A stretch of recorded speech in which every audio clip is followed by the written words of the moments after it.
VSCC 24 news, सच के आगे कोई नहीं। नमस्कार, आप देख रहे हैं VSCC 24 न्यूज और मैं हूं आपके साथ वैशाली। खबर बलिया जनपद की है, जहां पूर्व मंत्री आनंद स्वरूप शुक्ला ने बिहार चुनाव में एनडीए की ऐतिहासिक जीत पर बलिया शहर में पूर्व मंत्री आनंद स्वरूप शुक्ला ने जमकर जश्न मनाया। आपको बता दें, एक दूसरे को मिठाई खिलाई और पटाखे फोड़े गए। इस अवसर पर उन्होंने मीडिया से बातचीत में बताया कि बिहार में जो बड़ी जीत एनडीए को मिली है वह बिना मुसलमान के वोट के मिली है। इस दौरान उन्होंने पूर्व मुख्यमंत्री लालू प्रसाद यादव पर गंभीर आरोप लगाते हुए कहा कि नीतीश कुमार ने पहले बिहार में भेड़िए की सरकार थी, जो आम लोगों की अधिकारों को छीनने वाला रहा। पूरे प्रदेश में प्रायोजित अपहरण और सारे अपहरणों का हेरा फेरी कितना पैसा लिया वह दिया जाएगा। ये सब कुछ सीएम हाउस में बैठकर लालू प्रसाद के 2 साले साधु यादव और सुभाष यादव किया करते थे। बलिया से संजय रॉय की रिपोर्ट। बिहार की आदरणीय जनता को हम सभी धन्यवाद दे रहे हैं, उनका अभिनंदन कर रहे हैं। उन्होंने विकास को और सुशासन को चुना।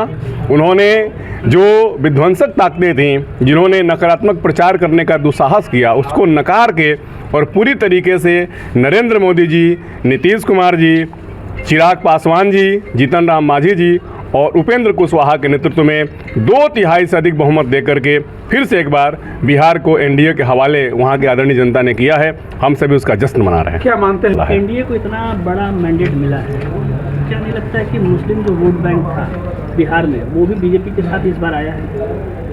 हम इन बातों में विश्वास तो नहीं रखते हैं। जो लोग हमें वोट नहीं दे रहे हैं उसको हमें उनके वोट के बिना ही 2005 से वहाँ पर एनडीए की पूर्ण बहुमत की सरकार बन रही है। 2005 में बनी, 2010 में बनी, 20 में बनी और आज फिर 25 में भी।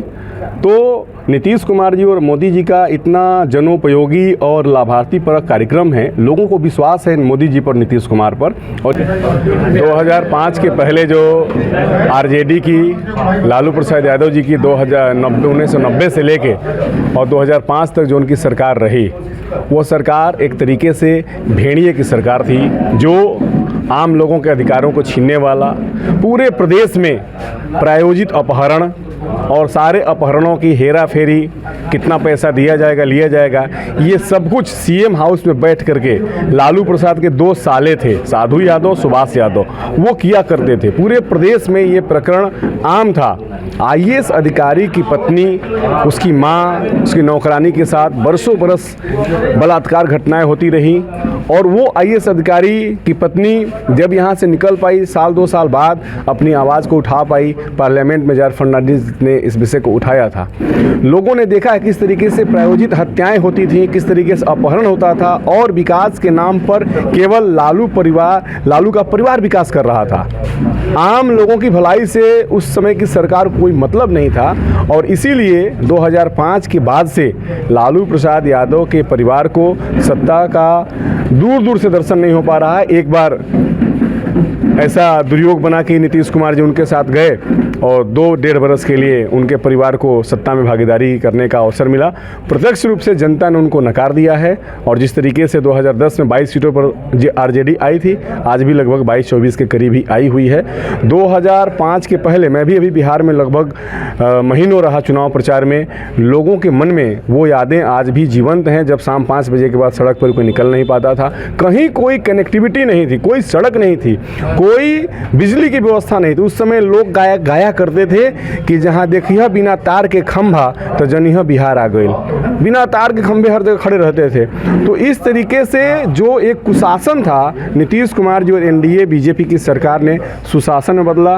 लोगों के जीवन में जो मूलभूत आवश्यकताएं हैं, सड़क का, बिजली का, पानी का, हर घर नल का, सभी को समान अधिकार का, महिलाओं को आरक्षण का, नौकरियों में सभी जातियों के प्रतिनिधित्व का, सभी कुछ नीतीश कुमार जी के नेतृत्व में एनडीए की सरकार ने किया है। ये कहेंगे कि मोदी से पहले जो बिहार था वो भेड़िए की सरकार थी।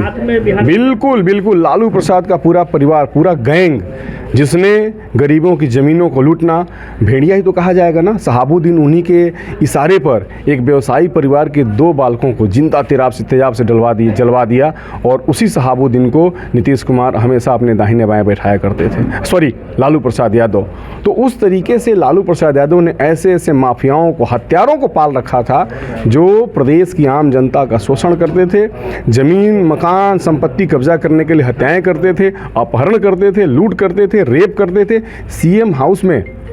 सीएम हाउस के सर्वेंट क्वार्टर में एक प्रेमी प्रेमिका थे, दोनों की लाश पाई गई, उस पर जांच बैठाई गई।